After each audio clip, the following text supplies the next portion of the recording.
কি দেখে বুঝতে পারছেন না এটা কি? চলুন আমি বলে দিচ্ছি। আজ আমি তোমাদের সাথে একটা নতুন রেসিপি শেয়ার করছি, লাউ পাতার বাটা। তো নমস্কার বন্ধুরা, বাঙালিয়ানা পেজে আজ আবারও একবার হাজির হলাম তোমাদের সাথে একটা অন্যরকম রেসিপি নিয়ে। সেটা হলো লাউ পাতার বাটা। তো আমি এখানে দেখতে পাচ্ছ নিয়েছি লাউয়ের ডগা। সেই ডগা থেকে কচি কচি দেখে পাতা চিড়ে নিচ্ছি। নিয়ে এই পাতাগুলো খুব ভালো করে ধুয়ে নেব। ধুয়ে আমি একটু কুচি কুচি করে কেটে নিয়েছি। এবার দিয়ে দিলাম গ্যাসের উপরে কড়াইটা গরম হলে দিয়ে দিলাম পাতাগুলো। তার মধ্যে দিয়ে দেবো অল্প পরিমাণে নুন, দিয়ে খুব ভালো করে সিদ্ধ করে নেব।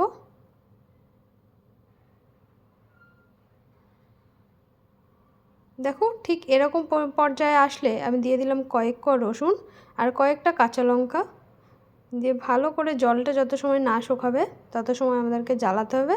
তো দেখো জলটা শুকিয়ে গেলে এবার আমি দিয়ে দেবো এটা মিক্সিং জারে।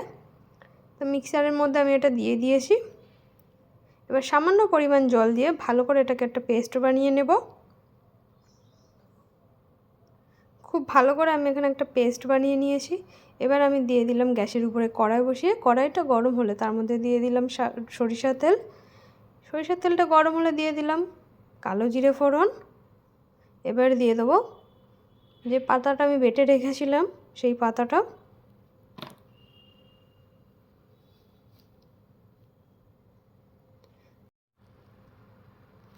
ভালো করে নেড়ে চেড়ে নিতে হবে। দিয়ে দেবো এর মধ্যে সামান্য পরিমাণে চিনি। আর আমি যখন পাতাটা সিদ্ধ করেছিলাম সেই সময় আমি কাঁচা লঙ্কা দিয়েছিলাম। তোমরা চাইলে শুকনো লঙ্কাটাকে ভেজে নিয়েও তার মধ্যে দিতে পারতে, মিক্সির মধ্যে দিয়ে তারপরে পাতাটাকে পেস্ট করতে পারতে। এবার দিয়ে দেবো সামান্য পরিমাণে গোলমরিচ গুঁড়ো। এটা অপশনাল, তোমরা দিতেও পারো না দিতেও পারো, তবে গোলমরিচটা দিলে খুব সুন্দর খেতে হয়। এইভাবে অনেকক্ষণ ধরে নেড়ে চেড়ে নেবো, অনবরত নাড়তে থাকবো। আর যেই সময় আমরা নাড়তে থাকবো সেই সময়ে গ্যাসের ফ্লেমটা লো থেকে মিডিয়াম রেখে দেবো, কারণ হাই ফ্লেমে রাখলে কড়াই সাইড দিয়ে লেগে যেতে পারে। তো এইভাবে অনেকক্ষণ নেড়ে চেড়ে নিলে দেখবে যে জল জল ভাবটা ছিল সেই জল জল ভাবটা পুরোটা শুকিয়ে গেছে। আর এই লাউ পাতার বাটাটাও আজকে মোটামুটিভাবে তৈরি হয়ে এসেছে প্রায়।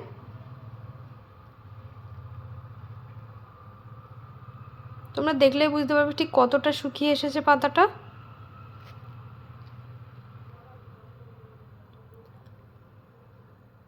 দেখো পাতাটা তৈরি হয়ে গেছে। আমি এবার একটা অন্য পাত্রে নিয়ে নিয়েছি আর দিয়ে দেবো এর উপর দিয়ে কাঁচা সরিষা তেল আর একটা কাঁচা লঙ্কা। এখানে চাইলে তোমরা শুকনো লঙ্কা ভেজে নিয়েও দিতে পারো। বাড়িতে তোমরা অবশ্যই ট্রাই করো এই রেসিপিটা, গরম ভাতের সাথে আশা করি ভালো লাগবে। আর দেখা হচ্ছে অন্য কোনো দিন অন্য একটা রেসিপি নিয়ে। আজকের মতো টাটা, ভালো থেকো, সুস্থ থেকো।